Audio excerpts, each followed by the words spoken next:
সবাই বলে মানুষের জীবন খুবই ছোট। হ্যাঁ, এটা আমিও জানি। ২ দিনের জীবন খুবই অল্প সময়। কিন্তু এই ২ দিনের জীবনে যদি সুখ শান্তি না থাকে তাহলে এই ২ দিনের জীবন বয়ে নিয়ে যাওয়া অনেক বেশি কঠিন। প্রত্যেকটা মানুষ জীবনের কোনো না কোনো সময়ে সে দুঃখের সম্মুখীন হয়, কষ্টের সম্মুখীন হয়। সেটা কখনো আসে একাকিত্ব থেকে, কখনো প্রিয় মানুষের থেকে, আবার কখনো আসে অপ্রাপ্তির থেকে।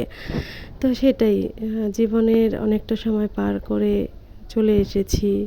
যতটা সময় পার করে এসেছি এর মধ্যে থেকে অনেক বাস্তব অভিজ্ঞতা অর্জন করেছি।